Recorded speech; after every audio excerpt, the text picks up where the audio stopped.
بسم اللہ الرحمن الرحیم۔ شروع اللہ کے نام سے جو بڑا مہربان نہایت رحم والا ہے۔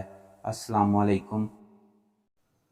حضرت محمد صلی اللہ علیہ وآلہ وسلم کی وفات کے بعد سب سے زیادہ حضرت علی رضی اللہ تعالیٰ عنہ نے عمر پائی۔ آپ رضی اللہ تعالیٰ عنہ 30 برس تک ارشادات افادات کی مسند پر جلوہ گر ہیں۔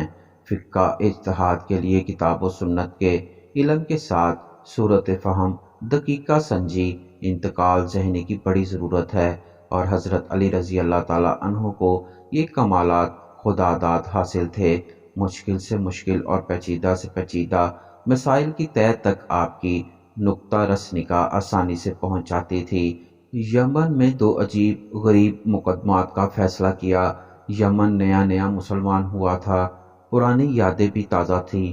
ایک دفعہ ایک عورت اپنے نومولود بچے کو لے کر حضرت علی رضی اللہ تعالیٰ عنہ کی خدمت میں روتی ہوئی حاضر ہوئی۔ اس کے ساتھ 3 مرد بھی تھے۔ وہ تینوں مرد اس بات کا دعویٰ کر رہے تھے کہ یہ بچہ ان کا ہے۔ ہر مرد کا یہ دعویٰ تھا کہ پیدا ہونے والا بچہ اس کو دیا جائے۔ اب حضرت علی رضی اللہ تعالیٰ عنہ اس عورت سے کہنے لگے کہ تم سچ بتا دو، یہ بچہ کس کا ہے؟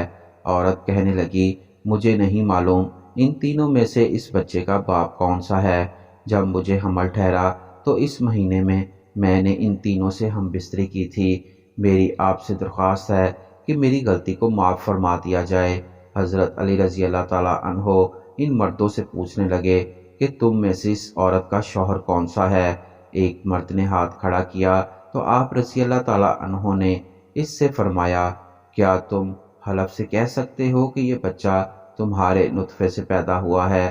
شوہر کہنے لگا، نہیں، میں اپنی بیوی کی بدکاری دیکھ کر اب بالکل کچھ نہیں کہہ سکتا۔ سارے مجمع میں خاموشی چھا گئی۔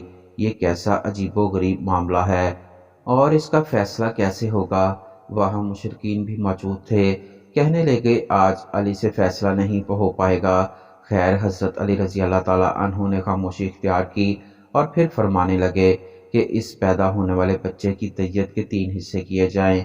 پھر آپ نے قرعہ نکالا، جس کے نام قرعہ نکلا اس کو بچہ دے دیا، اور باقی دونوں کو دیت کے 3 حصوں میں سے 2 حصے پہلے شخص سے لے کر دے دیے جس کے نام قرعہ نکلا تھا۔